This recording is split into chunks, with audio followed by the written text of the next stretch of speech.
நாம் தொடர்ந்து ஒரு காரியத்தை தியானித்துக் கொண்டு வருகிறோம்.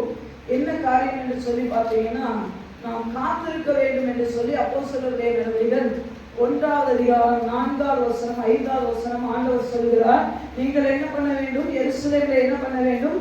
காத்திருக்க வேண்டும். பரிசுத்த ஆவியினாலே நீங்கள் ஞானஸ்நானம் பெறுவதற்கு நீங்கள் காத்திருக்க வேண்டும் என்று சொல்லி ஆண்டவர் சீஷர்களுக்கு கட்டளையிட்டார்.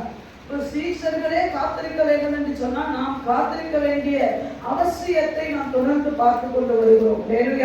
நாம் காத்திருக்கவில்லை என்று சொன்னால் நம்முடைய நிலைமை எவ்வாறாக மாறிவிடும் என்று சொல்லி ஒவ்வொரு வாரமாக தேவன் நம்மளோடு கூட பேசிக் கொண்டிருக்கிறார். இந்த வாரமும் கூட ஒரு மனிதன் அந்த பரிசுத்த ஆவியின் அபிஷேகத்துக்காக காத்திருக்கவில்லை என்று சொன்னால், பரிசுத்த ஆவியினுடைய அபிஷேகத்தை அந்த நிறைவை அவன் பெற்றுக் கொள்ளவில்லை என்று சொன்னால் அவன் நிலைமை எவ்வாறாக இருக்கும்? அவன் ஆலயத்துக்கு வரலாம், அவங்க தேவனை தேடலாம், அவர்கள் என்ன பண்ணலாம்? வேதத்தை படிக்கலாம். ஆனால் அபிஷேகம் என்பது ஒரு கிறிஸ்தவனுடைய வாழ்க்கையில அத்தியாவசியமாக பெற்றுக் கொள்ள வேண்டும். ஒரு மனிதன் ரட்சிக்கப்பட்ட உடனே அவன் கேட்க வேண்டிய ஒரு விஷயம், ஆண்டவரே என்னை பரிசுத்த ஆவியினாலும் அக்கினியினாலும் ஞானஸ்நானம். அதோட அர்த்தம் என்ன தெரியுமா? ஞானஸ்நானம் என்பது தண்ணீரிலே மூழ்கி எடுக்கக்கூடியது. அப்படிதானா? நம்ம ஞானஸ்நானம் என்பது தெளிப்பு அல்ல. ஞானஸ்நானம் ஒரு மனிதன் முழுக வேண்டும். அது போல பரிசுத்த ஆவியிலே முழுகிற ஒரு அனுபவம் வேண்டும். சும்மா அங்க கொஞ்சம் இங்க கொஞ்சம் அல்ல. ஒரு பாடல் உண்டு, அருள் ஏராளமாய் பெய்யும், அற்பமாய் சொற்பமாய் அல்ல. எப்படி பெய்யணுமா? திரளாய் பெய்யட்டுமே. அப்படின்னா என்ன? முழுமையாய் நான் பெற்றுக்கொள்ள வேண்டும். ஒரு மனிதன் அபிஷேகத்தை பெற்றுக் கொள்ளுவதற்கு முன்னதாக அவருடைய வாழ்க்கை எப்படி இந்த சீசன்களை வைத்துதான் நாம் பார்த்து கொண்டு வருகிறோம். இங்கே பார்க்கலாம், ஒரு அபிஷேகத்துக்காக காத்திருக்கவில்லை என்று சொன்னால், அபிஷேகத்தை பெற்றுக் கொள்ளலன்னு சொன்னால், அந்த பரிசுத்தாவின் அபிஷேகத்தை பெற்றுக் கொள்ளணும்னா உங்களுடைய வாழ்க்கையில எப்படி இருக்கும் என்பதை நீங்க அறிந்துட்டீங்கன்னா கட்டாயமா நீங்க தனித்தகத்துல போராட ஆரம்பிச்சிருவீங்க. என்ன நிரப்புங்க ஆண்டவரே என்று சொல்கிறேன். வாசிக்கலாம், யோவான் எழுதின சுவிசேஷம் 20ஆவது அதிகாரம் 2ஆவது வசனத்தை 3ஆவது வசனத்தையும் வாசிக்கலாம். உடனே அவள் ஓடி சீமோன் பேதுருவிடத்திலும் இயேசுவுக்கு அன்பாயிருந்த மற்ற சீஷனிடத்திலும் போய் கர்த்தரை கல்லறையிலிருந்து எடுத்துக்கொண்டு போய்விட்டார்கள். அவரை வைத்த இடம் எங்களுக்கு தெரியவில்லை என்று சொன்னால், அப்பொழுது பேதுருவும் மற்ற சீஷனும் கல்லறையிடத்திற்கு போகும்படி புறப்பட்டு இருவரும் ஒருமித்து ஓடினார்கள். சொல்லலாமா? இங்க மரியாள் வந்து சொல்லுகிறார், என்ன சொன்னா, அங்க நாங்க கல்லறைக்கு போனா அந்த இயேசுவை என்ன பண்ணல? காணோம் சொல்றதோட விட்டுட்டு என்ன சொல்லிட்டாங்க? அவரை எடுத்துக்கொண்டு போய்விட்டார்கள். அவரை வைத்த இடம் எங்களுக்கு. அப்படின்னா என்ன அர்த்தம்? இன்னும் ஆண்டவர் உயிர் தெரிந்ததை இவர்களுக்கு தெரியல. இவன் நினைச்சிட்டு இருக்காங்க. பெண்கள் என்ன சொல்றாங்கன்னா, அவருடைய டெட் பாடியை எடுத்துட்டு போயிட்டாங்க, அவருடைய டெட் பாடியை எங்க கொண்டு வச்சுட்டாங்க, நம்ம வச்ச இடத்துல அந்த டெட் பாடி இல்லை அப்படின்னு சொன்ன உடனே இவங்க சீஷர்கள் ஓடுறாங்க, கல்லறை இடத்துக்கு வேகமா ஓடுறாங்க. நமக்கு நல்லா தெரிந்த ஒரு சம்பவம் தான். வேகமா போய் அங்க போய் வெறுக்கலரை பார்த்துட்டு ரிட்டர்ன் அடிச்சுட்டாங்க. சொல்லலாமா? அபிஷேகத்துக்கு முன்னாடி உள்ள நிலைமை அதுதான். அதாவது பிசாசுடைய வார்த்தைக்கு இல்ல உலகம் சொல்லுகிற வார்த்தைக்கு பின்னாடி அவன் ஓடிக்கிட்டே இருப்பான். உலகம் சொல்லும் உன்னால முடியாது, பின்னாடி நம்பி ஓடிக்கிட்டே இருப்பான். உலகம் சொல்லும் நீ முட்டாளு, ஓடிக்கிட்டே இருப்பான். உலகம் சொல்லும் உன்னால மேல வர முடியாது, பின்னாடியே நம்பி ஓடி அழுதுட்டு இருப்பான். ஆனா இதே திருப்பி ஒரு வார்த்தை வருது பாருங்க. மார்க் எழுதின சுவிசேஷம் 16ஆவது அதிகாரம் 9ஆவது வசனம் 10ஆவது வசனத்தை வாசிக்கலாம். அதுக்கு முன்பதாக ஒருத்தர் லூக்கா 24:6 வாசிக்கலாம். லூக்கா எழுதின சுவிசேஷம் 24ஆவது அதிகாரம் 6ஆவது வசனம் 11ஆவது வசனத்தையும் ஒருத்தரும், மார்க் எழுதின சுவிசேஷம் 16ஆவது அதிகாரம் 9ஆவது வசனத்தை வாசிக்கலாம். முதல்ல லூக்கா 24:6-11 வாசிக்கலாம்.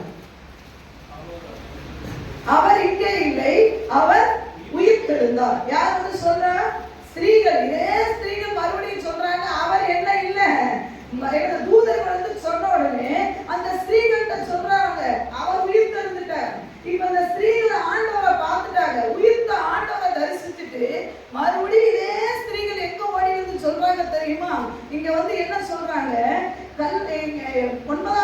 வசனத்தை பாருங்க. அவர்கள் கல்லறை விட்டு திரும்பி போய் இந்த சங்கதிகள் எல்லாவற்றையும் 11 மற்ற எல்லாருக்கும் என்ன பண்ணினார்கள்? முதல்ல ஆண்டவரை காணோம், அவரை எடுத்துட்டு போயிட்டாங்க, அவரை வச்ச இடம் தெரியல சொன்ன உடனே ஓடுன இதே ஆட்கள்கிட்ட வந்து இப்போ ஒரு குட் நியூஸ் சொல்றாங்க. என்னன்னா, அவர் உயிர் தெரிந்தார், அவரை நாங்கள் கண்டோம், அந்த மகிமையான சரீரத்தை நாங்க பார்த்தோம்னு சொல்லும் பொழுது இவங்க ரியாக்ஷன் எப்படி இருந்தது தெரியுமா? அதுல வாசிச்சீங்கன்னா 11ஆம் வசனத்துல இவர்களுடைய வார்த்தைகள் அவர்களுக்கு வீண் பேச்சாக தோன்றினதினால் அவர்கள் இவர்களை நம்பவில்லை. வித்தியாசம் தெரியுதா? முதல் தானே ஆண்டவரை காணான்னு சொன்னோடனே அதை நம்பலாம் தானே. அவருடைய சரீரத்தை எடுத்துட்டு போய் இன்னொரு இடத்துல வச்சுட்டான்னு சொன்னே அதை நம்பலாம். ஆனா அவர் உயிர் தெழுந்துட்டாரு, அவருடைய மகிமையான சரீரத்தை நாம பார்ப்போம். நீங்க யோசிச்சு பாருங்க, நீங்க ரெண்டுக்கு வித்தியாசத்தை பார்க்கலாம். அவர் காணோம், அவரை எடுத்துட்டு போனான்னு சொல்லும் பொழுது ஒரு மாதிரி சொல்லியிருப்பாங்க, அப்படிதான் கண்ணீரோட வேதனையோட. அவர் உயிர் தெழுந்துட்டாருன்னு எப்படி சொல்லியிருப்பாங்க? நீங்க ஒண்ணு வேணாம், மோசே என்னது மேகத்துல இருந்தார், அப்படிதான், அதாவது மலை மேல இருந்தார், 40 நாள் இருந்தார், அவர் முகம் பிரகாசித்தது, அப்படிதானா? இப்போ உயிர்த்தெழுந்த கிறிஸ்துவை பார்க்கும் பொழுது பெண்கள் முகம் எப்படி இருந்திருக்கும்? எப்படி இருந்திருக்கும்? அவன் முகத்துல ஒரு பிரகாசம் தெரிஞ்சிருக்கும். அந்த பிரகாசத்தோடு, அந்த பிரசன்ஸோடு, அந்த ஒரு மகிமையோடு வந்து சொல்றாங்க, அவர் உயிர்த்தெழுந்துட்டான்னு சொன்னா வேலைய பார்த்துட்டு போ. இப்ப வித்தியாசம் தெரியுதா உங்களுக்கு? வீண் பேச்சா தோன்றுச்சா? உலக பேச்சு பெருசா தெரியும், ஆண்டவர் பேசுறது வீணா தெரியும்.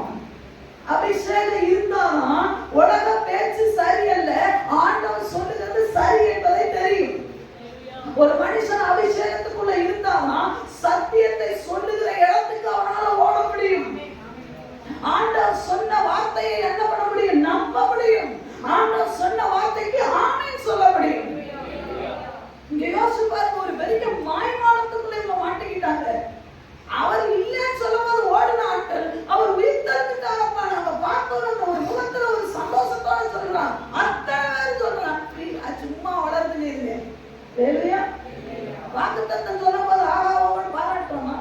இந்த உலகம் நம்மள ஒரு மாதிரி சொல்லும்போது உட்கார்ந்து அழுதுட்டு இருக்கோம். நம்ம அபிஷேகத்தை பெறணுங்க. இந்த உலகம் சொல்ற வார்த்தைக்கு பின்னாடி ஓடுகிற நீங்க எல்லாரும் அபிஷேகத்தை பெறணும். அபிஷேகத்தை பெற்றா ஆண்டவருடைய வார்த்தையை வேற லெவல்ல உங்களோட பெற்றுக்கொள்ள முடியும்.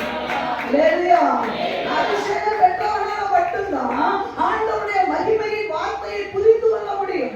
ஆண்டவருடைய வார்த்தையுடைய ஆழத்தை உணர முடியும். நீங்க சொன்னாங்க ஒருத்தர் கூட நம்பல. வீண் பேச்சா தோன்றுச்சா? மார்க் எழுதின சுவிசேஷத்துல 16ஆம் அதிகாரத்துல அதே மாதிரி போய் சொல்லும் போது சொல்றாங்க, அவர்கள் அவரை நம்பவில்லை. வேலையா என்ன? முதல் வீண் பேச்சா தோன்றுச்சா? ரெண்டாவது என்ன பண்ணலையா? மாறி மாறி போய் சொல்றாங்க. முதல் பெண்கள் சொன்னாங்க, அதுக்கப்புறம் எம்மாவூர் சீஷர்கள் சொன்னாங்க. யாருடைய வார்த்தையுமே அவங்க வேலையா வேலையா சொல்லுங்க. அர்த்தம், ஆண்டவர் சொல்லக்கூடிய வார்த்தைகளை நமக்கு வீண் பேச்சா தோன்றுதுன்னா என்ன அர்த்தம் தெரியுமா? அதுல நம்ம சிந்தையே வைக்க மாட்டோம். இப்போ உங்களுக்கு புரிகிற மாதிரி சொல்லணும்னா, நீங்க ஒரு இடத்துக்கு இங்க இருந்து மெட்ராஸ்க்கு போகணும்னு வச்சுக்கோங்க. மெட்ராஸ்க்கு ரயில்வே ஸ்டேஷனுக்கு போயிட்டீங்க. ரயில்வே ஸ்டேஷனுக்கு போனோடனே நிறைய பிளாட்ஃபார்ம் இருக்கும், அப்படிதான், நிறைய பிளாட்ஃபார்ம் இருக்கும். அப்போ நீங்க டிக்கெட் வாங்கிட்டீங்க, மெட்ராஸ்க்கு போகணும். ஆனா எந்த பிளாட்ஃபார்ம்ல அந்த ட்ரெயின் நிற்கும்ன்றது நமக்கு. இப்போ நான் பக்கத்துல யாரோ ஒருத்தர், என்ன போல யாரோ ஒருத்தர் நிற்கிறாங்க. அவங்க சொல்றாங்க, 4 நம்பர் பிளாட்ஃபார்ம்ல அந்த ட்ரெயின் இன்னும் கொஞ்ச நேரத்துல கிளம்பும்னு சொல்றாங்க. நீங்க அதை நம்புனீங்கன்னா நீங்க மேல ஏறிட்டு இருக்கிற ஸ்டெப்ல இருந்து 4ஆம் பிளாட்ஃபார்ம்ல இறங்குவீங்க. நான் சொல்ற வார்த்தை வீணா தெரிஞ்சிச்சுன்னா நீ இறங்க மாட்டேன், நீ 7ஆம் பிளாட்ஃபார்ம்ல போய் நிற்ப. ஏன் தெரியுமா? என் வார்த்தை நீங்க என்ன பண்ணல? நம்பல. என் வார்த்தை ஒரு பொருட்டாவே நான் சொல்றேன். 4ஆம் பிளாட்ஃபார்ம், ஏன்னா நான் அடிக்கடி மெட்ராஸுக்கு போயிட்டு வரேன். இந்த டைம்ல 4ஆம் பிளாட்ஃபார்ம்ல தான் வந்து நிற்கும். எனக்கு நல்லா தெரியும். பெரிய என்னமோ ஆளப்பா, இது பெரிய தெரியுமா?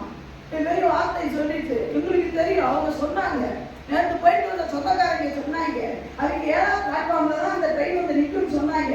நீ அங்க வரை நிற்ப. இந்த வெள்ளை ட்ரெஸ் போட்டவன நம்ப மாட்டேன். லேலுயா லேலுயா.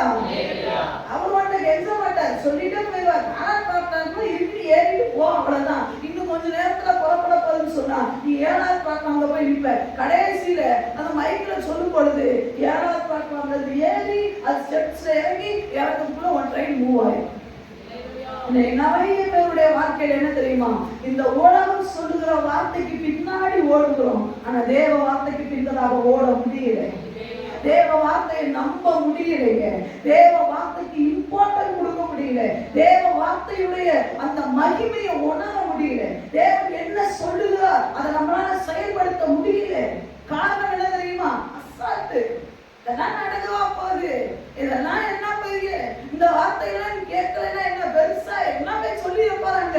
தெரியுதா உனக்கு, நீ அபிஷேகத்துக்குள்ள இல்லைன்னு அர்த்தம். ஒரு மனிதன் அபிஷேகத்துக்குள்ள இருப்பானா அழகா அந்த சாத்தானுடைய பேச்சுக்கும் ஆவியானவருடைய பேச்சுக்கும் உள்ள வித்தியாசத்தை அழகா அறிந்து கொள்ளலாம். அந்த அவருடைய பேர் என்ன தெரியுமா, அந்தி கிறிஸ்து.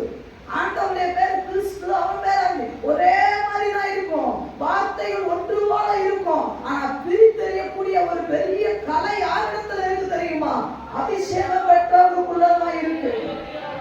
சில நேரம் சொல்லுவோம் பாத்தீங்களா, சொல்ற சாட்சி மனுஷனை பிரியப்படுத்துதா தேவனை பிரியப்படுத்துதான்னு எங்களுக்கு தெரியும் சொல்ற தெரியுமா, எப்படி தெரியுமா, ஆவியில இருந்தாலும் தெரியும். நீ ஆராதிக்கும் போது, நான் இன்னைக்கு ஆராதிக்கும் போது பார்த்தேன், நிறைய பேருக்குள்ள இருடி நாள். எப்படி தெரியுமா தெரியும், அந்த அபிஷேகத்துல இருந்தாலும் தெரியும். தூங்கி தூங்கி விடுவா, நல்லா தெரியும். அவனுக்குள்ள ஆண்டவரை இல்லைன்னு ஆவியில நிறைஞ்சாதான் தெரியும். இன்னும் நீங்க படித்த வேதத்தை முழுசா நீங்க ஆராய்ந்து பாருங்க, அபிஷேகம் எவ்வளவு முக்கியம் என்பது தெரியும். நீ அபிஷேகம் வரலைன்னா உலக வார்த்தைக்கு பின்னாடி ஓடிக்கிட்டே இருப்ப. எப்ப தெரியுமா, மரண பரியந்தம் ஓடுவ. நீ அபிஷேகம் பண்ணப்பட்டா உலக வார்த்தைக்கு பின்னாடி ஓட மாட்ட, நிப்பாட்டிவ தேவ வார்த்தைக்கு பின்னாடி ஓட ஆரம்பிச்சிருவேன். பலகாயம் சொல்லுங்க, உலகம் நம்மளை என்னன்னு சொல்லும், அதுக்கு பின்னாடி ஓடுகிறதுக்காக நம்ம அழைக்கப்பட்டவர்கள் கிடையாது. உலகம் சொல்ல நீ நாளைக்கு செத்துருவன், போயிடுவாங்களா, போயிட முடியுமா, முடியாதுங்க. நம்ம ஆண்டவர் என்ன சொல்றது, உலக மனுஷன் கையில் அல்ல, நம்மளை அழைத்தவர் தேவன். அந்த வார்த்தையுடைய சத்தத்தை கூட இன்னைக்கு கேட்க முடியாதபடிக்கு நீங்க நிறைய கிறிஸ்தவ ஓடிட்டு இருக்காங்க. வேதனை அதுதான். ஏன் தெரியுமா, அபிஷேகம் இல்லை. ஏன் தெரியுமா, அங்க ஆண்டவருடைய வார்த்தை வந்தாரா, இங்க ஆண்டவருடைய, இங்க போயிடலாமா அங்க போயிடலாமா, எங்க போனா நடக்காது. இருக்கிற இடத்துல ஆண்டவர் சத்தத்தை கேட்டு இங்க சீசர்களுடைய நிலைமையை பாருங்க.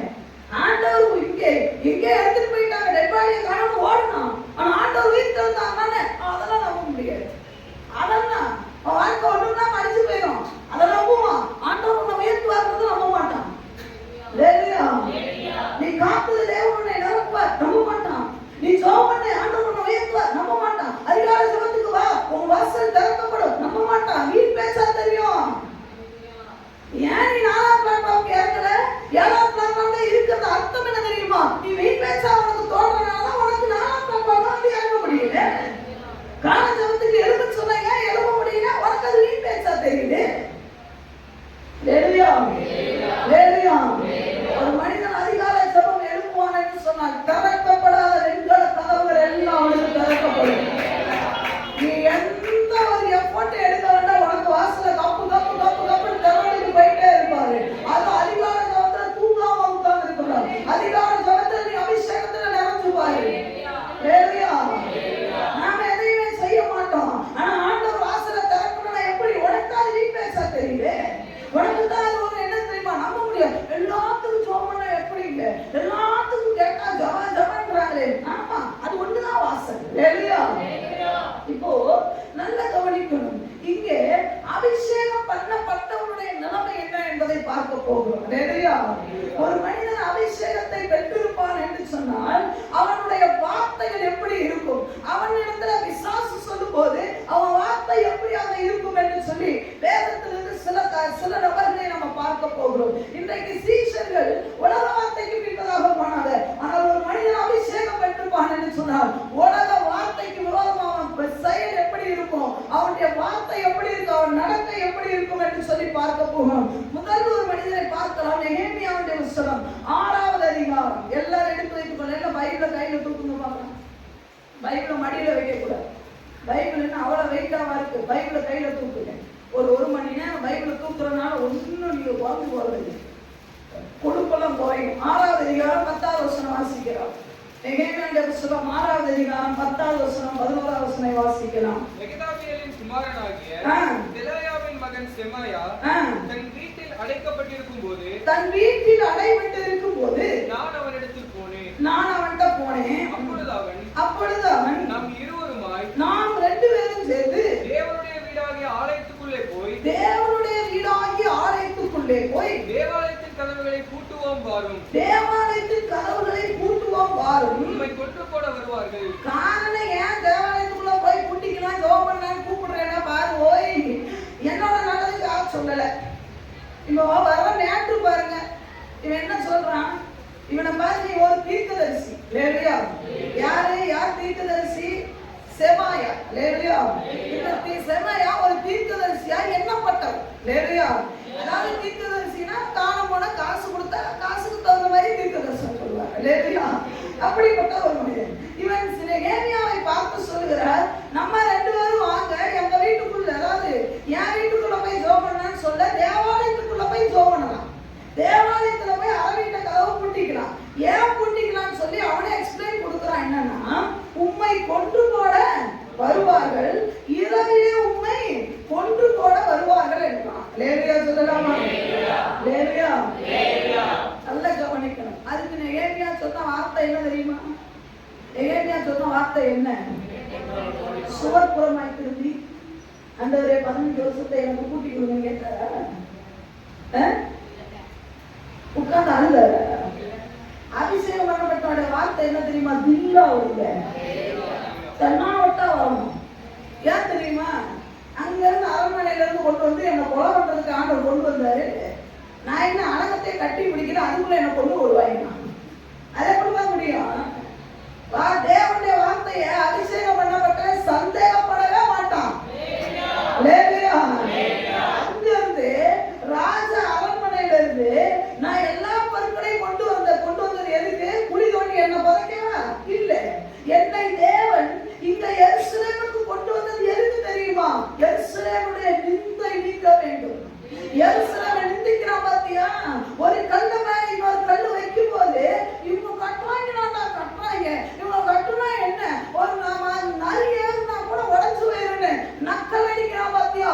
அவன் நாவன சங்கரிக்கிற வரைக்கும் ஒன்னு ஆண்டவர் விட மாட்டாரு. அப்படியே சாவடிக்க விடுவாரு.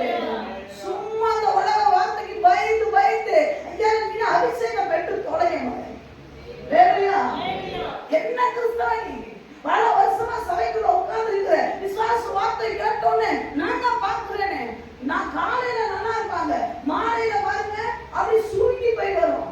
ஏன் தெரியுமா? ஏதாவது வார்த்தை விசுவாசம் சொல்லியிருப்பான், அவ்வளவுதான் முடிஞ்சு போச்சு. வெக்கமா இல்ல? ஒரு அபிஷேகம் பண்ணப்பட்ட எப்படிலாம் வாழலாம். ஒரு என்ன அபிஷேகம் தெரியுமா? நல்ல வேதத்துல ஒரு சம்பவம் உண்டு. வேலையா சொல்லலாமா? வேதனை படிச்சு சிறைச்சாலையை வச்சிருப்பாரு. நம்மால என்ன பண்ணாரு? நீங்க ஆராதனையில தூங்குறீங்க, அந்த மாதிரி சொல்லுங்க. வேறு தூங்குனாரு. நாங்களும் வேதுவை எங்க வச்சாரு? சிறைச்சாலையில வச்சா தூங்குங்க, ஆராதனையில தூங்கக்கூடாது. லேட்டா சொல்லுங்க. மாத்தி நம்ம உள்டாவா பண்றோம். ஆராதனையில தூங்குறோம், ஆனா சிறையில என்ன பண்ணுறோம்? சிரிக்கிறோம். ஆண்டவரே சிறையும் கட்டுங்களை பவுலும் சீலாவும் ஜோபனாங்க. நீ பேருப்பா. பேரு ஏன் தெரியுமா தூங்குனாரு? ஆண்டவர் பேதுருவை பார்த்து போகிறதுக்கு முன்னாடி ஒரு வார்த்தை சொன்னாரு. எப்பா பேதுருவே, நீ இப்ப என்ன பண்ற? இளைஞனா இருக்கிற, வயசுக்கு ஆந்திர போற வார, ஆனா முதுவயது வரும். அப்ப நீ என்ன பண்ணுவ? உடனே நீ இஷ்டம் இல்லாத இடத்துக்கு ஒருத்தவனை கூட்டு போவான், நீ கையை நீட்டு அவன் கட்டுவான் அப்படின்னு நம்மளால தெரிஞ்சு வச்சு வயசாக வரைக்கும் நம்ம கட்ட கடந்து போல. தீர்க்கதரிசனம் என்ன சொன்னாரு?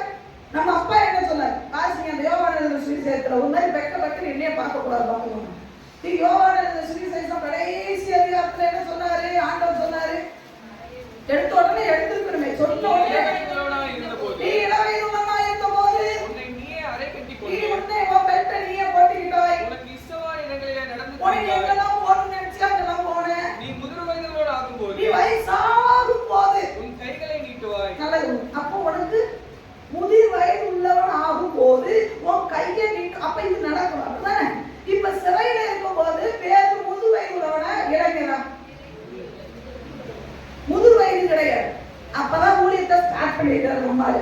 இப்ப பாக்குறாரு, இப்ப நம்ம அவனே ஏறாதே, உன் அப்பனே வந்தாலும் என்ன கொல்ல முடியாது. ஏன் தெரியுமா? என் அப்பா என்னை பார்த்து சொல்லியிருக்காரு, வயசான வரைக்கும் நீ இருப்படா, இந்த கட்ட ஊழியத்துக்கு தேவைன்னு சொல்லியிருக்காரு. அதனால அவர் கேட்டிருப்பாரு சிறைச்சாலைக்காரன்ட்ட, வெட்டுக்கிட்டு எதுவும் இல்லை பார்த்துருப்பாண்டே, நாளைக்கு உனக்கு சாப்பிட சும்மா வெட்டு இருக்காரு, தலைவலி இருக்காரு, எனக்கு தூக்கம் வருது.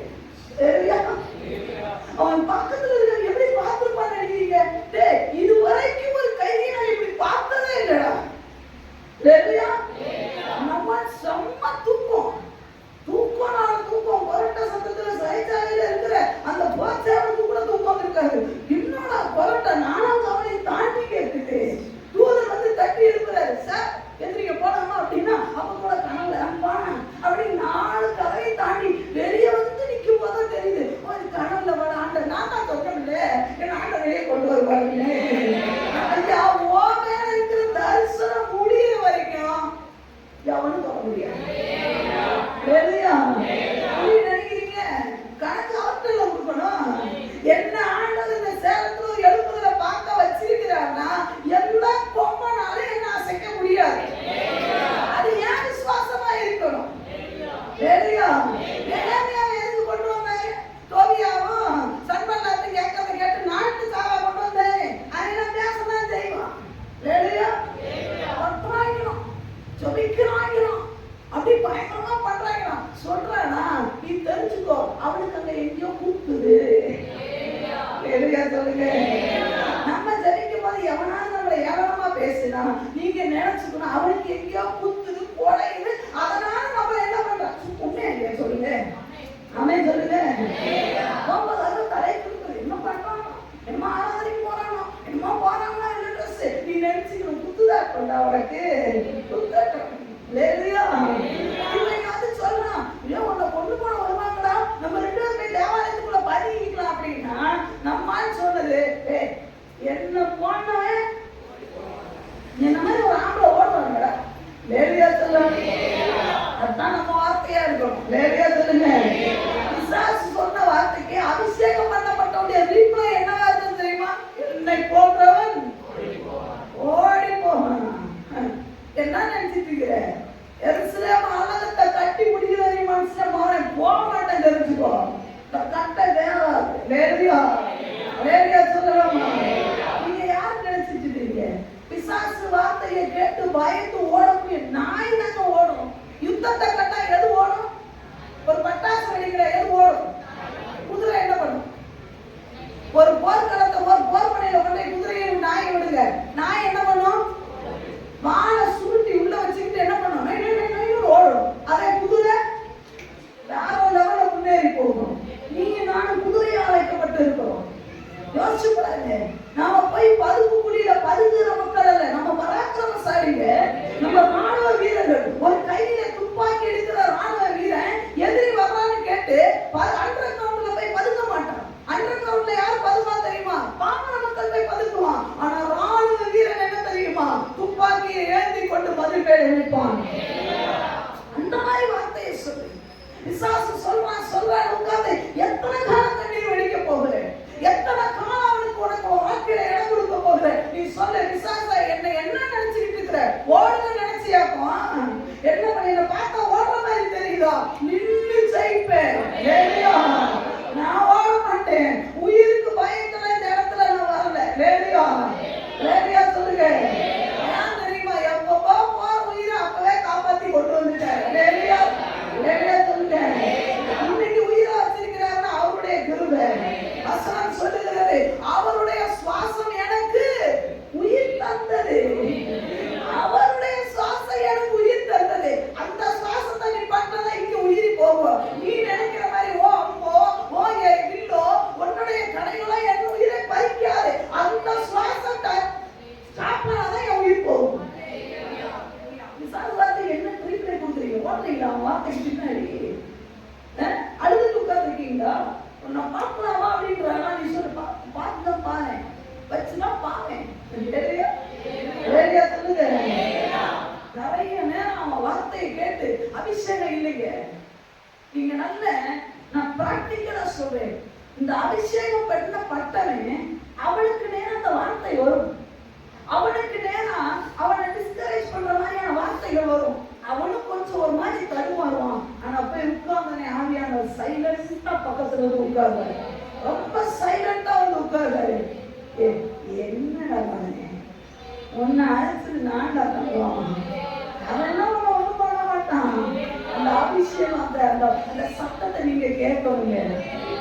எலியா இயேசுவினுடைய வார்த்தைக்கு பயந்து ஓடினார். எல்லாரும் சொல்லுவாங்க அவர் பயந்து ஓடினார். ஆனா குகையில போகும் பொழுது அங்க போட்டுட்டு அங்கே அமர்ந்த மெல்லிய சத்தம் உண்டானது. ஆண்டவர் சொன்னார், எலியாவே உனக்கு இங்க என்ன காரியம்? ஆண்டவர் சொன்னார், அங்கதான் சொன்னாரு, இயேசுவில நாய் தின்னுண்டா போடா, நீ மறுபடியும் உள்ள எங்காண்டே போன உன்னை எவன் துரத்தினாலும் அந்த எல்லைக்குள்ளேயே போடா. அந்த அபிஷேகம், அந்த ஆவியானுடைய நிழலில் நம்ம உட்கார்ந்து அந்த ஆவியானுடைய நிரப்பப்படணும். இன்னைக்கு ஆராதனைக்கு வந்து அதனால சிலர் சொல்லுவார், ஆண்டு சொல்ல நீ ஒன்றுமே பண்ண வேண்டாம், அபிஷேகத்தில் நிறைஞ்சு ஜோபன்.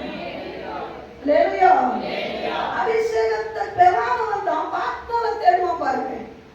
யாராவது ஒருத்தர் என்னை எழுப்பி விட்டா பரவாயில்ல, யாராவது எனக்கு தோல் கொடுத்தா பரவாயில்ல, ஆனா அபிஷேகம் பட்டப்பட்டவனுக்கு ஆவியானவர் மட்டுமே போதும்.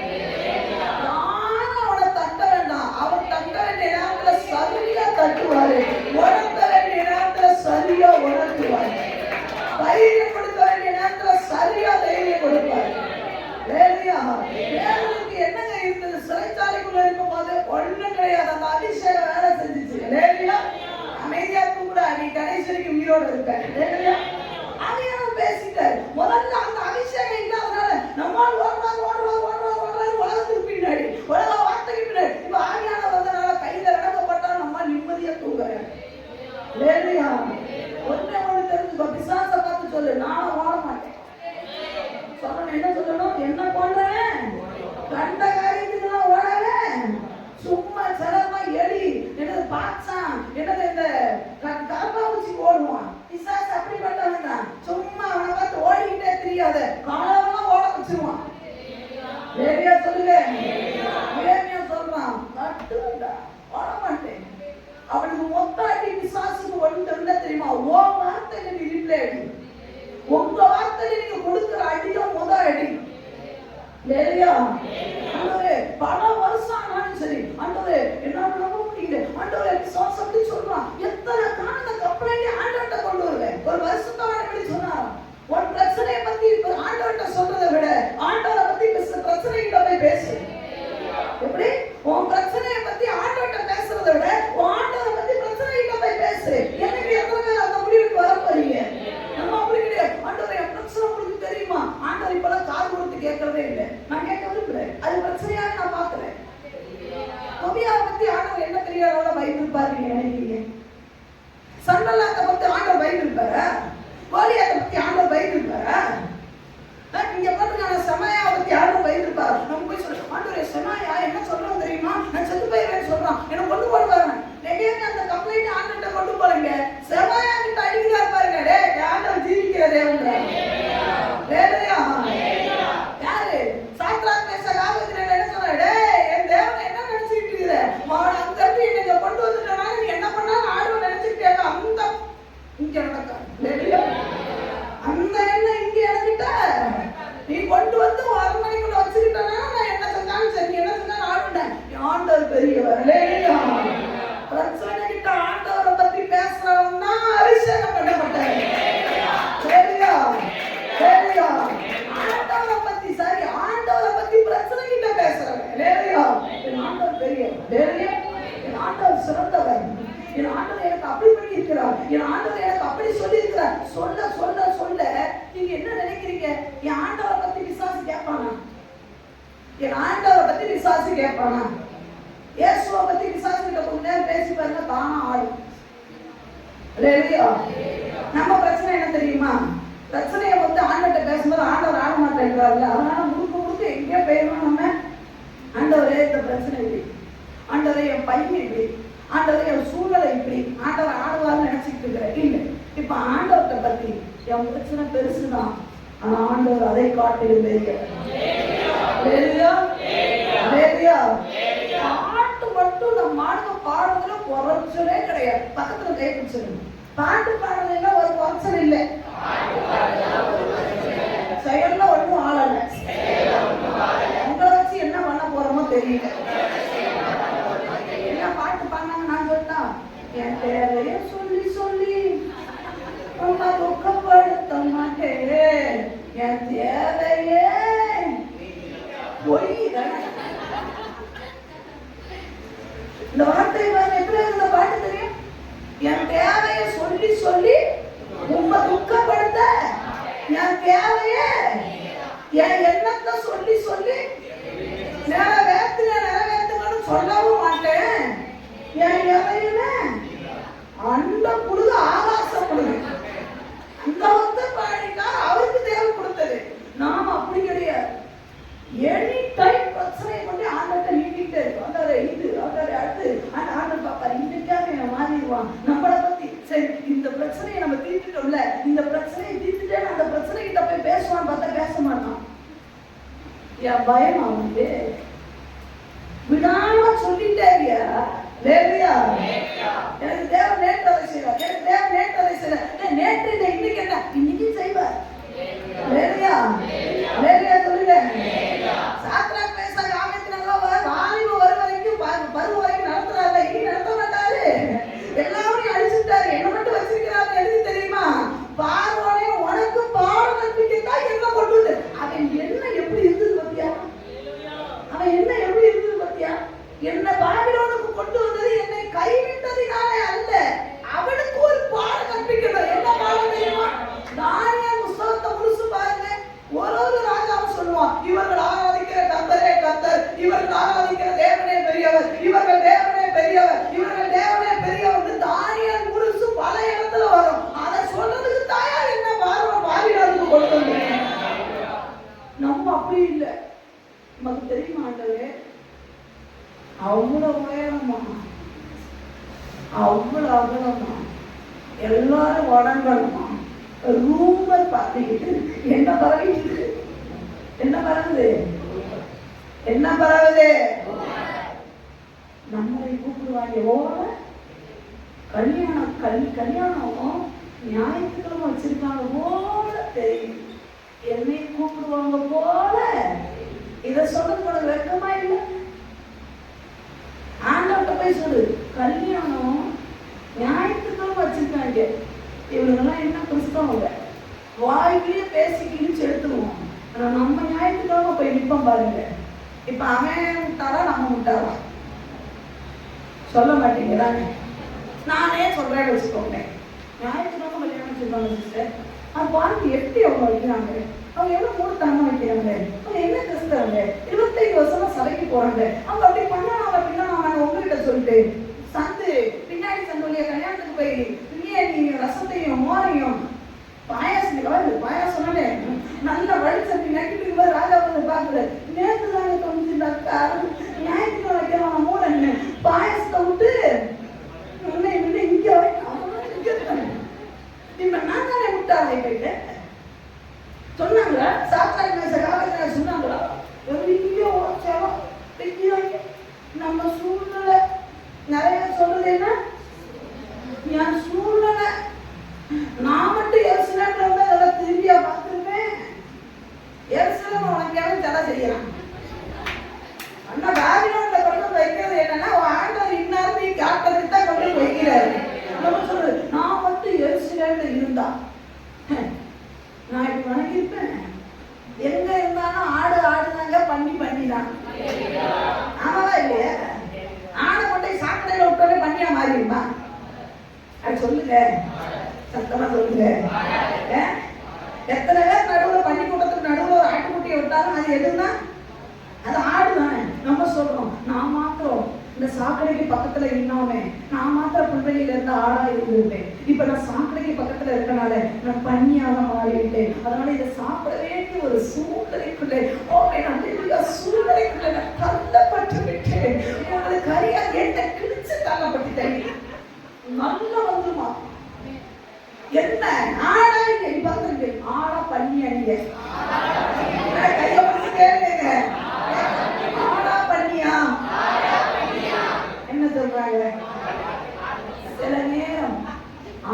சில நேரம் உலகத்துல ஒத்து போக தெரிஞ்சுக்கிற சிஸ்டர் இல்ல. ஆனாலும் வரட்டா பத்துக்கலாண்டா யார்கிட்ட வந்து ஓகாலை காட்டுற நான் அசைச்சு கொடுக்கவே நம்மளுக்குள்ள அழுது பாருங்க.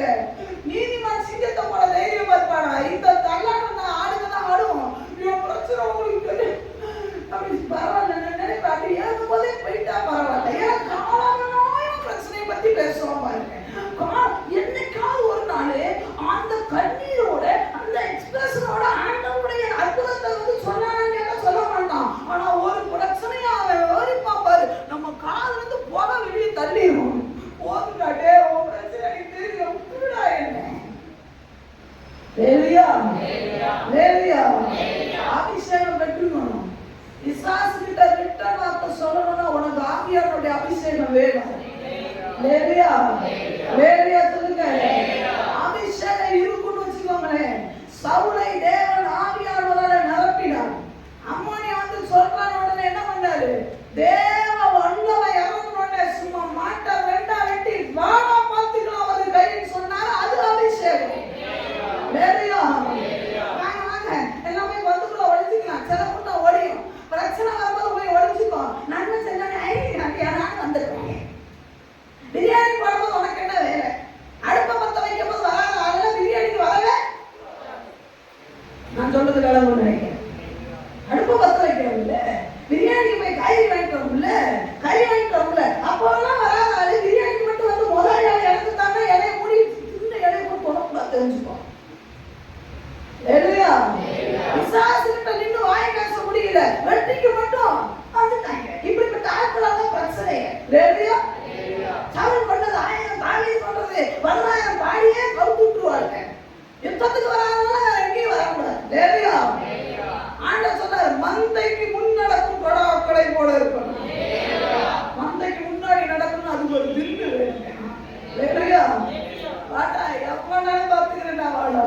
நீ முன்னாடி நடக்கும் போதே அவன் நினைப்பா என்ன தெரியுமா? இத்தூண்டு இருக்கு சொன்னக்காப்பைய வருவானா அவன் ஏதோ ஒரு பிளான் போட்டு தான் வாங்க. நம்ம ஒரு பிளான் இருக்காரு. சரியா?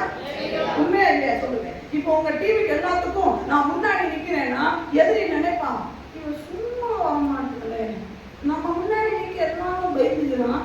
ஆனா இவன் இத்தூண்டு ஒரு மொட்டை பிள்ளையா இருந்து நிக்கிறானா அப்ப பேக்ரவுண்ட் ஒண்ணு ஏதோ இருக்கு போல.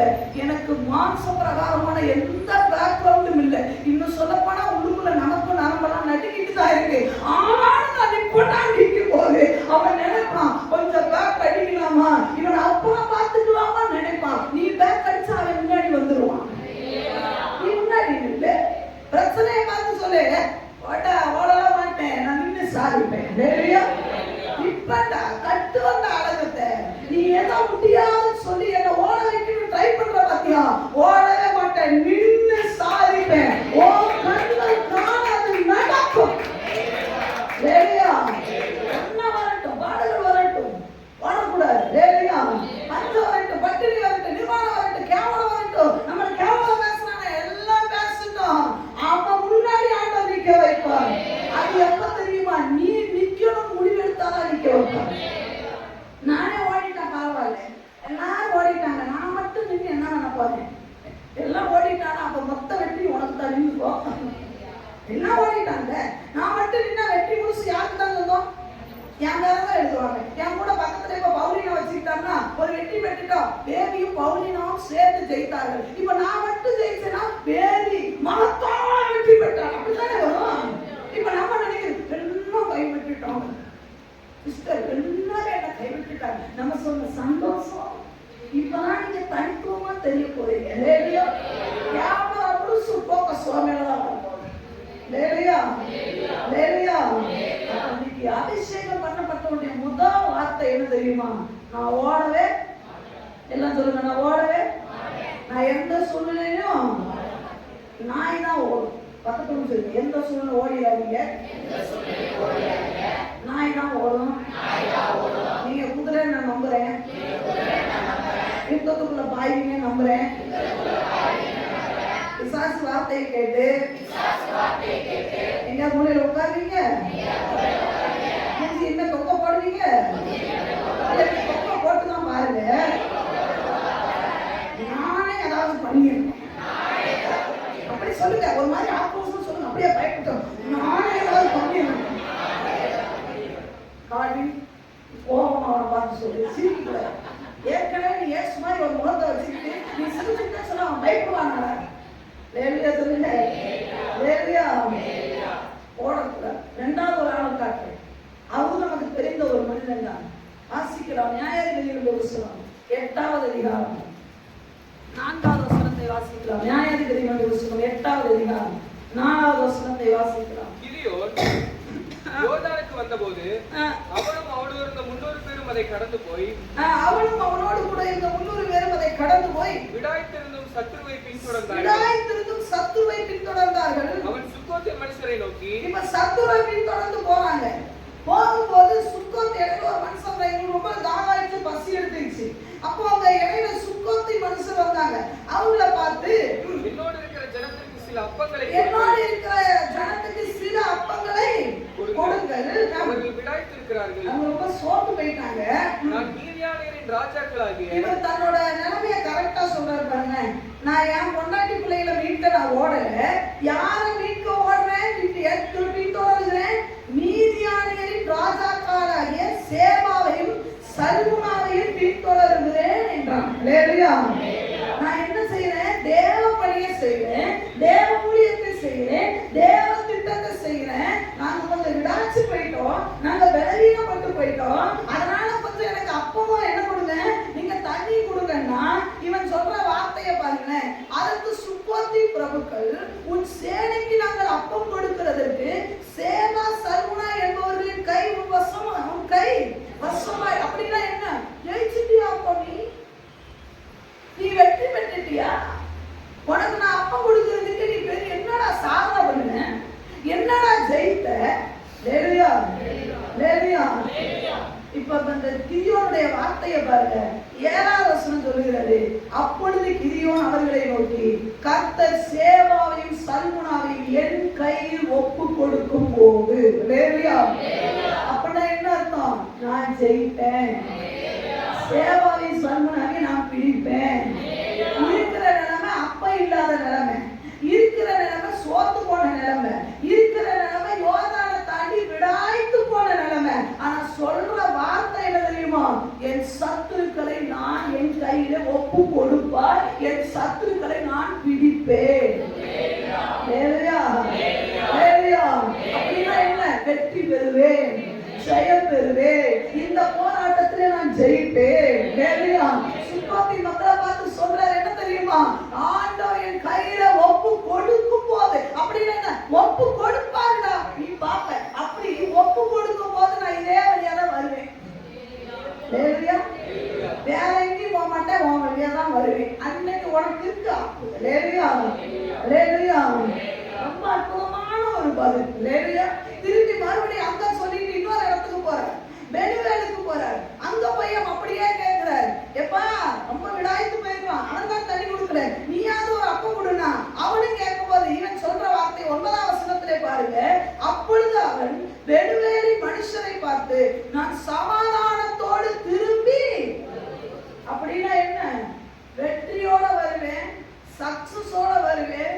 சமாதானம் என்னன்னா, நான் போற வழியில நான் வெற்றி பெற்று ஒரு பெரிய சந்தோஷத்தோட திரும்பி வருவேன். சொல்லுங்க. அப்படியே வெயிலா நினைக்காத, அப்படியே ஒளிச்சு போவேன்னா நினைக்காத. பிசாசே திரும்பி வருவேன், சத்துருவோட வருவேன். நீ எதெல்லாம் என் வாழ்க்கையில முடியாதுன்னு சொன்னியா அதை என் கையில பிடிச்சுக்கிட்டே வருவேன். அபிஷேகம் பண்ணப்பட்டவனுக்கு தானே இந்த தில்லெல்லாம் இருக்கு.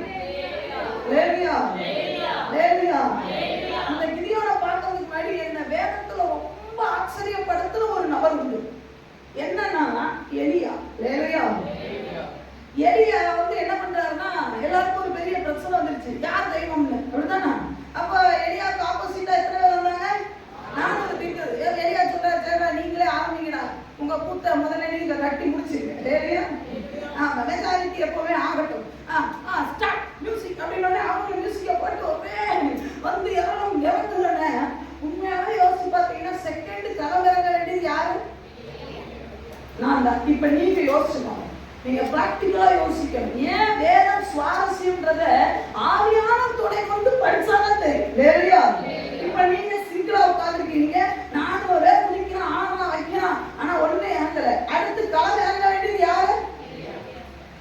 நீங்க தான் இறங்கணும்னு வச்சுக்கோங்களேன். நம்ம வாய் பேசாம என்ன செய்வோம் தெரியுமா? நானா இருந்தா என்ன செய்வோம் தெரியுமா? அவன் மேலே கவனம் போகாது. ஆண்டவரே நான் ஜெபிக்கும் போது அப்படி இறங்கிடணும். ஆண்டவரே இப்பொழுது அந்த காலையை கொடுத்துட்டேன். ஆண்டவரே இப்பொழுது அந்த காலை அந்த பலிபீடத்தை முழுவதும் பிரசன்னம் ஆண்டவர் ஒரு ரூபா பக்கம் சுகமளிப்போமா மாட்டோமா? ஃபேக்ட் உண்மையை சொல்லுங்க, நெஞ்சில கை சொல்லுங்க, பண்ணிருப்பீங்க மாட்டீங்களா? எலியா என்ன பண்ணார் தெரியுமா? ரொம்ப கூலா உட்காந்து மாப்பிள்ள சத்தமா கூப்பிடுத, நல்ல சத்தமா உங்க தேவன் அலுவலா போயிருப்பார், ஊருக்கு போயிருப்பார். நான் நினைப்பேன், எலியா நீங்க என்ன மனுஷன்யா? அடுத்து இப்போ நம்ம முதல் வெற்றி பெற்றுதான் இடத்தால பேச்சு நம்ம வார்த்தையில வரும்.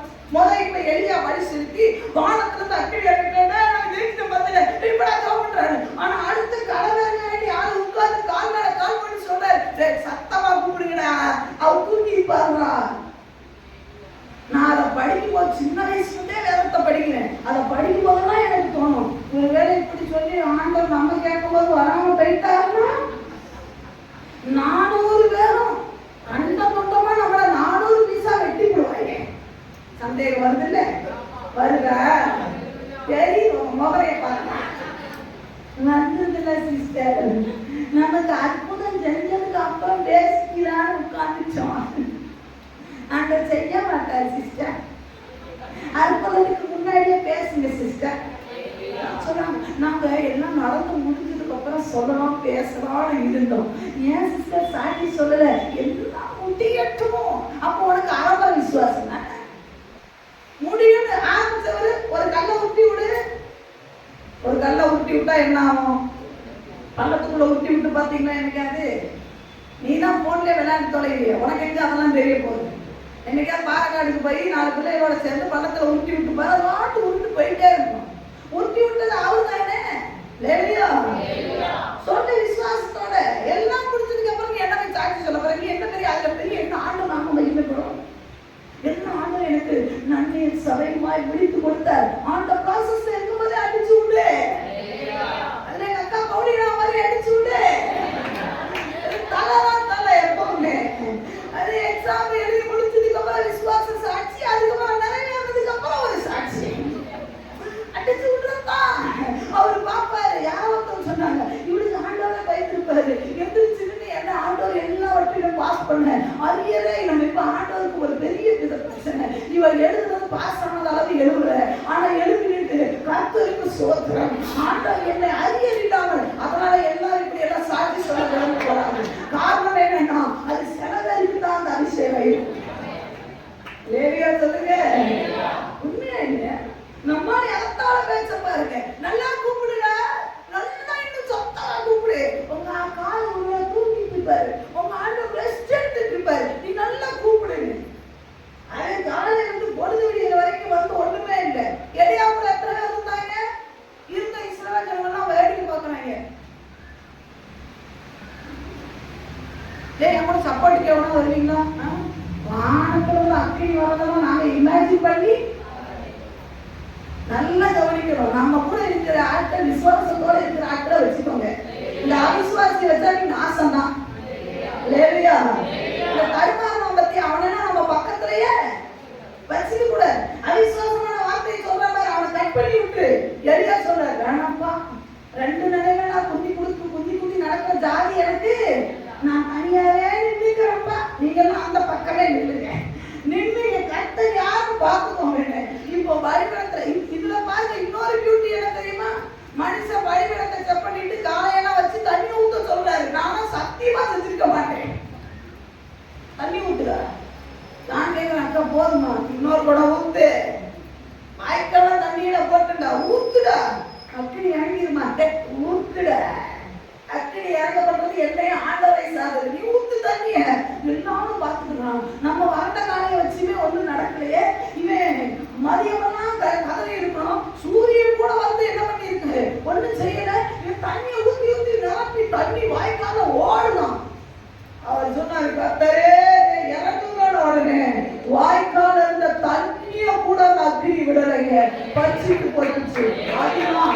அபிஷேகம் பண்ணப்பட்டவருடைய வார்த்தை, அபிஷேகம் பண்ணப்பட்டவருடைய வார்த்தை என்ன தெரியுமா? துருவி வருவேண்டா. அபிஷேகம் பண்ணப்பட்டவருடைய வார்த்தை என்ன தெரியுமா? கர்த்தர் என் சத்துருக்களை எனக்கு ஒப்பு கொடுப்பார். துருவி உன் பக்கம் தான் வருவேன். என்னையா எகத்தாவமா பார்த்த பத்தியா அடுத்த தெருவுக்கு நான் போவேன், அதே தெருவுக்கு போ. உன்னை எவன் கேவலமா பார்த்தா பத்தியா அவன் தெருவுலயும் பைக் ஓட்டு போ. பின்னா போ, நல்ல செருப்பை பண்ணிட்டு போ, நல்ல வாட்சை கட்டி சும்மா கம்பீரமா போடும். வேற எந்த கடையில டீ குடிக்காது, அந்த கடையில போய் டீ குடி. வேறையா? ஏன்னா அவன் பார்க்கணும், நான் வாட்ச் கட்டி இருக்கிறத அவன் பார்க்கணும். வேறையா? ஒருத்தரோட பிச்சைக்காரன் நினைச்சால இன்னைக்கு ஆண்டவரோட தங்க வாட்சை கட்ட வச்சிருக்கா, தங்க வாட்சிருங்க இந்த பிறந்தாலும் வாங்கிட்டாங்க, தங்க வாட்சை கட்டிட்டீங்க. வேறையா? ஆமா ஆமா, தங்க வாட்சி பண்ண நல்லா இருக்கிறத பார்க்கணும், பார்க்கட்டும். வேறையா? ஜெயிச்சுட்டு எந்த வழியா தான் வந்தார் தெரியுமா? வெறும் வழியா தான் வந்தார், சுக்கத் வழியா தான் வந்தாரு. அதோட அர்த்தம் என்ன? தேவன் என்னை ஆசீர்வதிச்சிருக்கிறத பாருடாடி. ஒன்னே ஒண்ணு ஜெபம் பண்ணணும், என்ன தெரியுமா? எனக்கு விரோதமா நிறைய பேர் குழி வெட்டுறான் ஆண்டவரே. நல்லா கேட்டுக்கணும், இந்த ஜெபத்தை எல்லாரும் பண்ணணும். நிறைய பேர் என் குடும்ப அணியிலும் குழி வெட்டுறான், அவனை எல்லாம் நல்ல சுகமாய் வைத்து என்ன சொல்லணும்? பின்னாடி சொல்றேன், எல்லாரும் என்ன சொல்லி எப்படி சொல்லணும்? என்ன சுகமா வச்சிருக்காங்க. ஏன் தெரியுமா? நாளைக்கு நான் படையோடு வருகிறதை அவனே பார்த்து, அதை பார்த்து பார்த்து நான் சுகமா படையோடு வருவேன் பத்தியா, அவன் பார்க்கணும். காத்து அபிஷேகம் பண்ணப்பட்டவன் காத்து இருப்பான். நேற்று எங்க வீட்டுல நடந்த ஒரு சம்பவத்தை உங்க வீட்டுக்கு உங்ககிட்ட சொல்ல விரும்புகிறேன். நிச்சயமா தேவன் நம்ம கையில ஒப்பு கொடுப்பார். எங்க அம்மா அடிக்கடி என்கிட்ட சொல்லுவாங்க, ரொம்ப வேதனைப்படுவாங்க. எங்க அம்மாவுடைய வாலிபர்களுக்கு இந்த செய்தி ரொம்ப பிரயோஜனமா இருக்கும், நிச்சயமா கேட்கும். ஏன்னா நிறைய பேர் குழம்பி தள்ளிட்டு உட்கார்ந்துருக்கீங்க, உங்க முதலையில பார்த்தாவே தெரியும். உங்களுக்கு தான் இந்த செய்தி, இந்த சாட்சி. எங்க அம்மாவும் அப்பாவும் தாராள பிரபுக்கள். அவங்களுடைய சொத்துக்களை என்ன பண்ணிட்டாங்கன்னா அண்ணன் தம்பிகளுக்கு எழுதி கொடுத்துட்டாங்க. எங்க அம்மா குறிப்பா அவங்க அண்ணன் தம்பிகள், அம்மா தான் மூத்தவங்க, தம்பி தங்கச்சிக்கெல்லாம் எழுதி கொடுத்துட்டாங்க. ஒரு பக்கம் ஏமாத்தி வாங்கிட்டாங்க.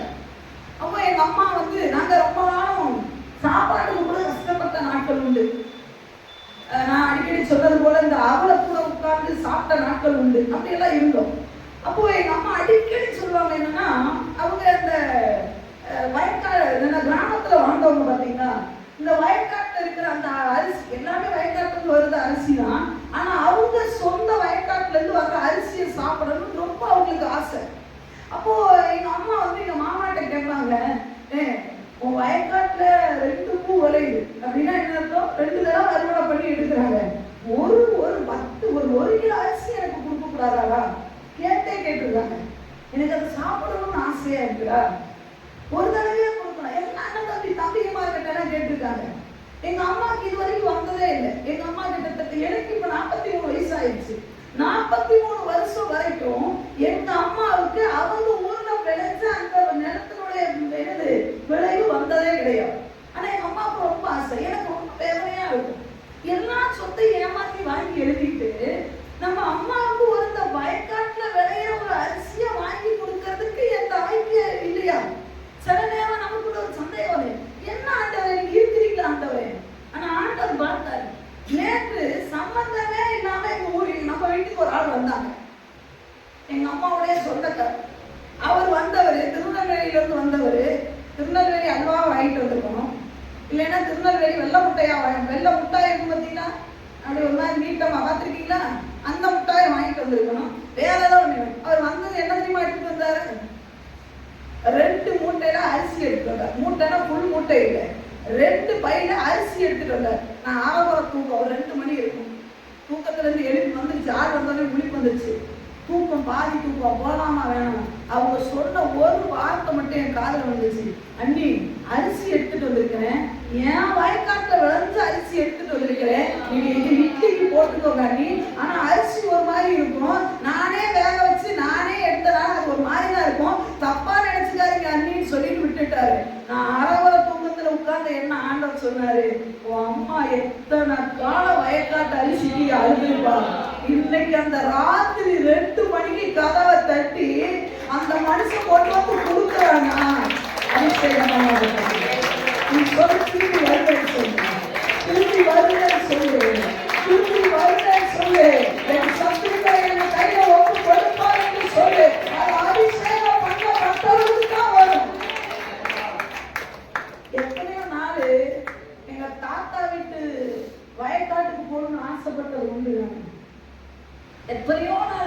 பார்த்திருக்கேன். அந்த வாயில அந்த அரிசியை எடுத்து திருவாக்குள்ள இருக்கிற பிரச்சனை நமக்கு அட்டாக் பண்ணிட்டு எனக்கா தோணிட்டோம். அவளுக்கு அரிசி தின்னக்கூடாதுன்னு சொல்லி சொல்லி ஜோம் பண்ணி இப்ப நான் சாப்பிட ஆரம்பிச்சுட்டு அதுக்காக ஜோம் பண்ணி சாப்பிடக்கூடாது, சரிதானா? அவளுக்கு சாப்பிடக்கூடாது. அந்த அரிசியை வாயில எடுத்து போட்ட உடனே உண்மையான சொல்லு கண்ணுக்கு கண்ணீரே வந்துச்சு. எத்தனை வருடம், 40 வருஷம் நம்ம ஒரு வேலை எங்கிருக்கலாம். எல்லாரும் நான் நிறைய பேருக்கு சொல்லிட்டு எல்லாரும் எங்களை ஏமாத்திட்டாங்க. நான் திரும்பி வருவேன், திரும்பி வருவோம். வீட்டுல நினைக்காத அந்த வாயை அந்த அரிசி எடுத்து நான் சொன்னேன், இட்லி இட்லி போடுறாண்டாரு, இதை சும்மாவே நீங்க காலி பண்ணிடுறாண்டவரு. அவங்க அந்த வாயில போட்டோன்னு இந்த கிராமத்து மனம் ஒன்று வருவாரு. பெரிய வாழ்க்கையில ஒரு தருணத்தை வைத்திருக்கிறார். இன்னைக்கு தனியா நிக்கலாம். இன்னைக்கு பிசாசு சொல்லலாம், ஜெயிச்சிட்டியா, போனையே ஜெயிச்சிட்டியா, நிக்கிறியே ஜெயிச்சிட்டியா, ஆண்டவர் உனக்கு எதிரிய கொடுத்துட்டாரா, ஒண்ணுமில்லாம நிக்கிறியே, அப்பத்துக்கு கூட பிச்சை எடுக்கிறேன் கேட்டானா, நீ திரும்பி சொல்லு, திரும்பி வருவேன் பிசாசே, திரும்பி ஓ ஏரியா பக்கமே வருவேன், திரும்பி ஓ பக்கம் தான் வருவேன். அது எப்படி வருவேன் தெரியுமா? சாராட்டோடு வருவேன், ஆசீர்வாதத்தோடு கூட வருவேன், மகிழ்ச்சியோடு கூட வருவேன், ஆனந்தோடு கூட வருவேன். வருவேன், நான் ஒழிய மாட்டேன். அப்ப என்ன செத்துருவேன் நினைச்சியா? சாதோட என் தேவன் என்ன ஒண்ணுமில்லாதவர் நினைச்சியா?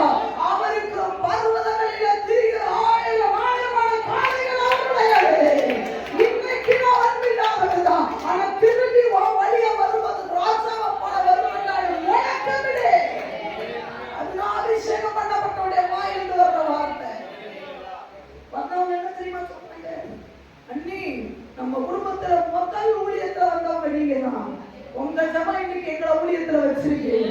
எல்லாத்துக்கும் அடுத்து 3வது ஜெனரேஷன் உங்க பொண்ணு இன்னைக்கு ஊழியத்துல நிக்கிறான்னு சொல்லி, ஒரு காலத்துல பொம்பளை பிள்ளை ஊழியம் செய்யக்கூடாது சொன்னவன் இன்னைக்கு ஊர்ல சொல்றான், எங்க அண்ணியோட பொட்டை பிள்ளை ஊழியம் செய்யலாம், ஒரு பெரிய ஊழியக்காரியா இருக்குதா, ஒரு பெரிய ஊழியம் செய்யலாம். பெரிய ஊழியமா சின்ன ஊழியமா அதல்ல, ஆனா அவன் சொல்ற வார்த்தை எங்க ஜெனரேஷன் 3வது தலைமுறையில கூட ஊழியம் செய்துடான்னு சொல்ற அளவுக்கு திரும்பி வரப்படுகிறார். ஒரு நாள் சாப்பாடு இல்லாத ஒரு காலகட்டம் தான், ஒரு காலத்துல சாப்பாட்டுக்கு ஏங்கின காலகட்டம் தான். ஆனால் இன்றைக்கு அநேகரை யோசிக்கக்கூடிய அளவுக்கு வைத்திருக்கிறார் என்று சொன்னார். அன்பு விசுவாசியே, ஒன்றே ஒன்றுதான், அது அபிஷேகம் மாத்திரமே. ஒரு மனிதன் அபிஷேகம் பண்ணப்பட்டார், விசுவாச வார்த்தைக்கு கலங்க மாட்டான். எவன் வந்தா என்ன, எவன் போனா என்ன, எவன் என் பக்கத்துல நின்னா என்ன, எவன் என்ன தூக்குனா என்ன, என்னை அவன் என் கேவலமா பேசினா என்ன, என் மீட்பர் உயிரோடு இருக்கிறார், என் மீட்பர் உயிரோடு இருக்கிறார், என் நிலைமை நன்றாக அறிந்தவர், நான் வரக்கூடிய பாதை கடினம் என்பது அவருக்கு தெரியும். கடின பாதையில வர வச்ச தேவன் ஆசீர்வாதமான பாதையில ஒண்ணு வர வைப்பார். இன்னைக்கு கடினமான பாதையில வந்துட்டு இருக்கிறீங்களா? கவலைப்படாதீங்க, அதே இடத்துல ஆசீர்வாதமான பாதையில ஒண்ணு தூக்கி போடுவார். இன்னைக்கு நீ கண்ணீரின் பாதையில இருக்கலாம், இன்னைக்கு நீ கலங்கின கிணறை போல இருக்கலாம், இன்னைக்கு நீ வேதனை உன் கிணறு வறண்டு போன நிலைமையில இருக்கலாம். ஆனா உனக்கு ஒரு ரெகோபோத் உண்டு என்பதை மறந்து விடாதே. ஏசேக்கு உன் வாழ்க்கையில முடிந்து போகும், சித்னாவும் வாழ்க்கையில முடிந்து போகும். வாக்குவாதங்களுடைய ரெகோபோத்தை ஆண்டவர் வைத்திருக்கிறார். உன் வாழ்க்கையில ஒரு ஏசேக்கு வரும் என்று சொன்னார், உன் வாழ்க்கையில ஒரு சித்னா வரும் என்று சொன்னார். அதை பின்தொடர்ந்து ஒரு ரெகோபோத் உண்டு, அதை பின்தொடர்ந்து ஒரு ஆசீர்வாதம் உண்டு. கண்ணீராதே, கலங்காதே, இன்றைக்கு நிற்காதே. வார்த்தை ஒன்று இட்டி பழக்கமா விசுவாசிக்கிட்ட பேசு, விசுவாசிக்கிட்ட வார்த்தை ஒன்னொன்னு இட்டியா வரணும். வர வேண்டாம் திரும்பி.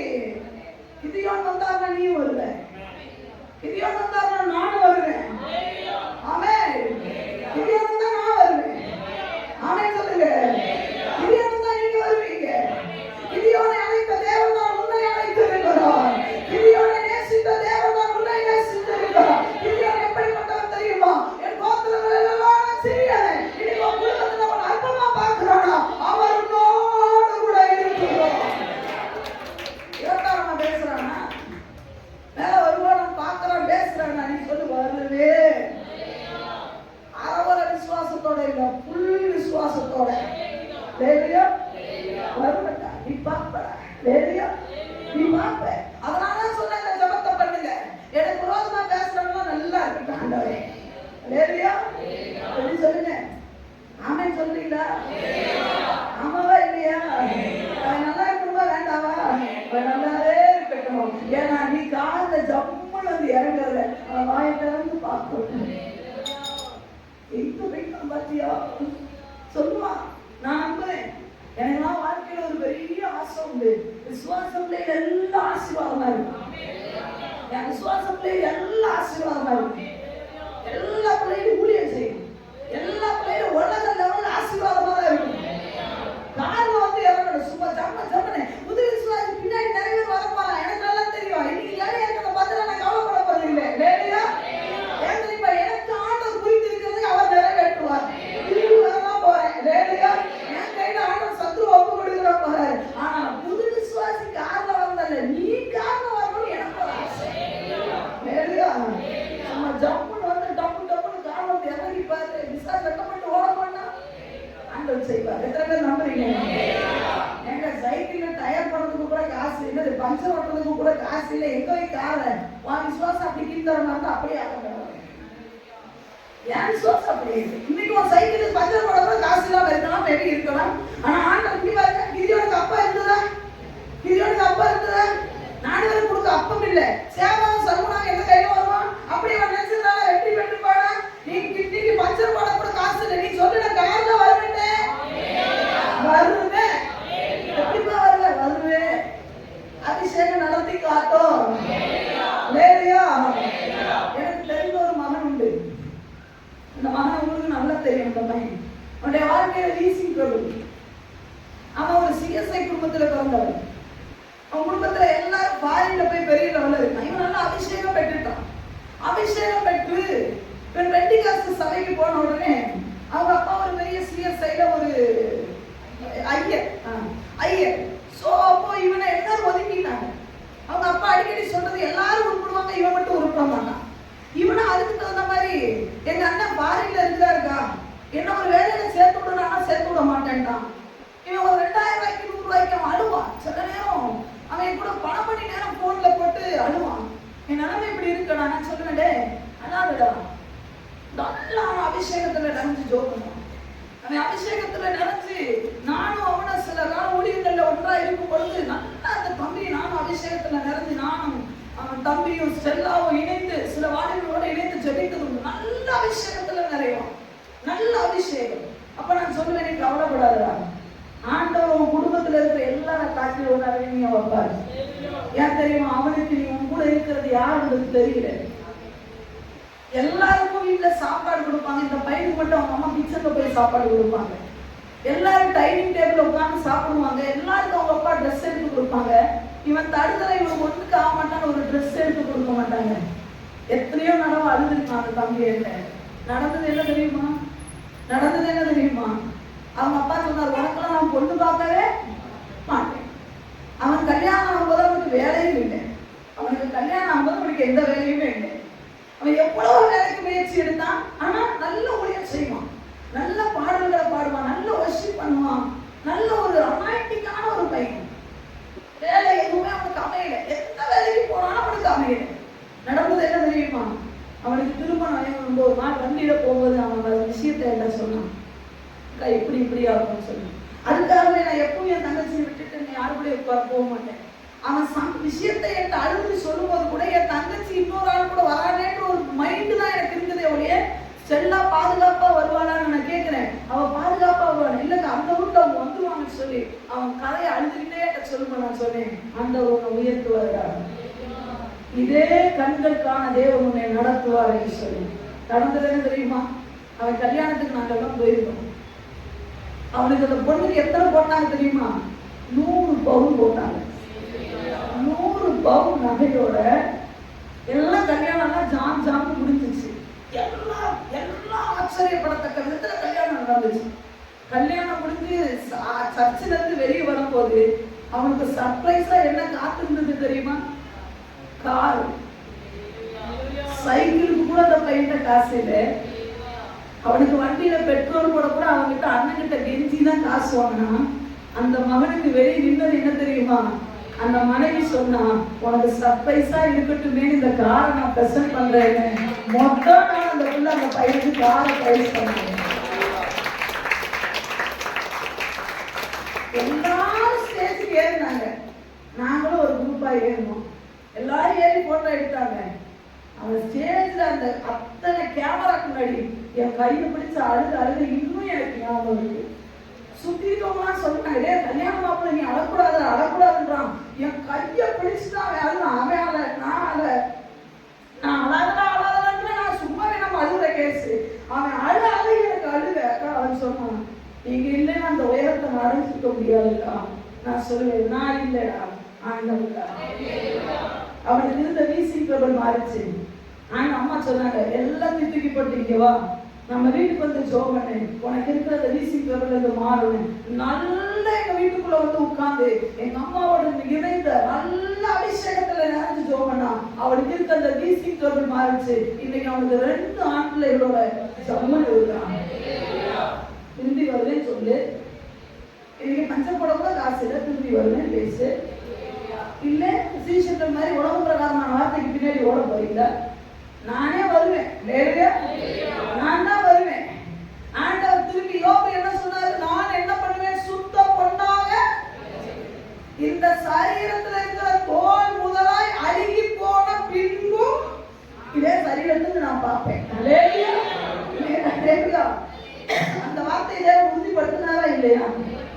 உன் வாழ்க்கையில எந்த அளவுக்கு டவுனா போனாலும் வார்த்தை மட்டும் இயேசு பெரியவர் என்று சொல்லிக்கொண்டே, அவர் எனக்கு போதுமானவர் என்று சொல்லிக்கொண்டே, அவர் என்னை உயர்த்துவார் என்று சொல்லி, நான் உனக்கு ஒன்னே இன்னைக்கு ஆண்டவர் சொல்லுகிறார், உனக்கு வைத்திருக்கிற மேன்மை நீ நினைச்சும் பார்க்க முடியாத அளவுக்கு உனக்கு மேன்மையை வைத்திருக்க.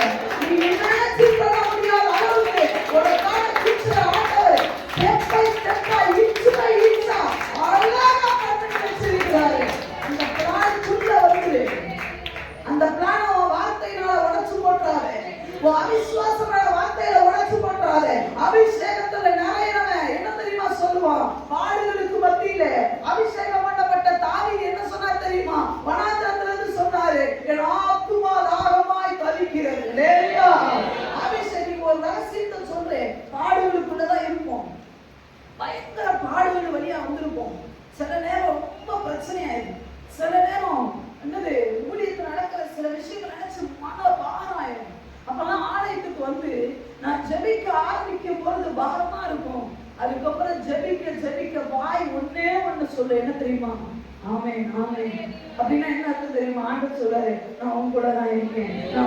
வாய் அபிஷேகத்தில் நிறைஞ்சுக்கிட்டே இருக்கும், ஆனா உள்ளுக்குள்ள சொல்லுவோம், கண்ணீரோட சொல்லுவோம், ஆண்டவரே நன்றிப்பா, நன்றி ஆண்டவரே, இது எல்லாத்தையும் கரையும் கூட இருந்ததே, நீ நல்லவர் ஆண்டவரே, நீ நல்லவர் ஆண்டவரே. இன்னைக்கு உன்னை யாரெல்லாம் அற்பமா பாக்குறாங்களோ அவங்களுக்கு முன்னாடியே சொல்லு, நான் திரும்பி ஒரு நாள் வருவேன், நான் ஓட மாட்டேன். நெகேமியாவுடைய ஆவி இன்னைக்குள்ள உனக்குள்ளே வரட்டும். நெகேமியாவுக்குள்ள இருந்த அபிஷேகம் மேலே வரட்டும். அந்த அற்புதமான கிதியோனுக்குள்ள இருந்த அபிஷேகம் வரட்டும். கிதியோன் சொன்னதுக்கு காரணம் என்ன தெரியுமா?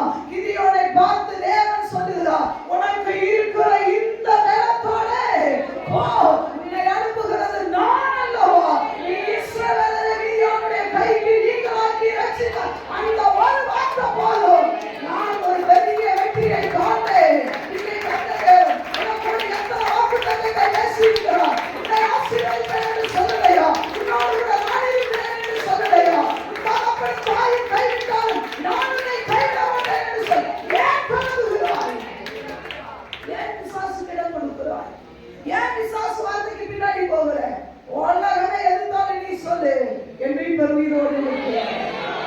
அவர் நிச்சயமாய் ஜெயம் பெறுவார்.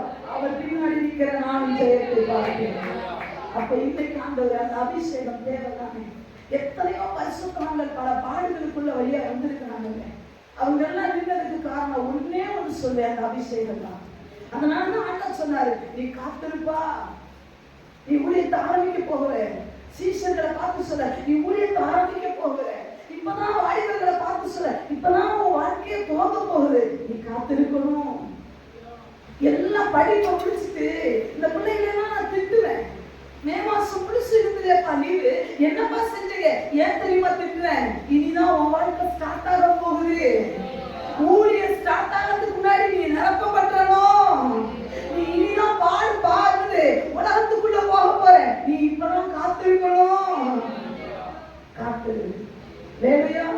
கர்த்தருக்கு காத்திருக்கிறவர்களோ சொல்லுங்க, புது பலன். எந்த பலன்? உன் பழைய பலன் அல்ல, உன் பழைய தரித்திரம் அல்ல, உன் பழைய பலவீனம் அல்ல. புது பலன் அடைந்து கழுகுகளை போல செட்டைகளை அடித்து, சொல்லுங்க, செட்டைகளை அடித்து எழுப்புவார்கள். அல்லேலூயா. நீ அவருக்கு காத்திருக்கும் பொழுது உன்னை உயரே மேலே மேலே மேலே எழுப்பப்படுவான். அப்ப விசுவாசனுடைய வார்த்தைக்கு என்ன கொடுக்கிறாரு? ஆண்டவரை கேளு, ஆண்டவரை என்ன நடக்கும், ஆண்டவரை எல்லாத்துக்கும் மேல அபிஷேகம் மட்டும்தான். அதனாலதான் ஆண்டவர் சொன்னார், தேற்றரவாள நான் உங்களுக்கு அனுப்புறேன்டா, அது வரைக்கும் பொறுமையோட காத்திருக்கேன். அது இல்லாம நீ சக்சஸ் அடைய முடியாது. ஒரு மனிதன் அபிஷேகம் பெற்றுட்டா, உண்மையாவே சொல்றேன், பெற்றோருக்கு சொல்றேன், உங்க பிள்ளைக்கு அபிஷேகம் பெற்றுட்டா நீங்க பயப்பட வேண்டிய அவசியம் இல்லை. அவன் எங்க போனாலும் ஆண்டவர் கொண்டு வந்துருவான். அவன் எங்க போட்டோம், அவன் அபிஷேகம் பெற்றுனா அவனை தேவன் நடத்துவார். நீ கவலைப்பட வேண்டிய அவசியம் இல்லை. ஆனா அபிஷேகம் பெறலை, நான் உன் பிள்ளை குறிச்சு நீ கவலைப்பட்டே ஆகணும். அவனால மேல வர முடியாது, அவனால மேல வர முடியாது, அவனால ஜெயிக்க முடியாது. ஆனா அபிஷேகம் பண்ணப்பட்டவன ஒரு நேரம் இல்லைன்னா ஒரு நேரம் ஆண்டவர் கிண்டி கிளம்பி எடுத்துருவாரு. இன்னைக்கு ஆண்டவரே எல்லாரும் மனங்கள் படி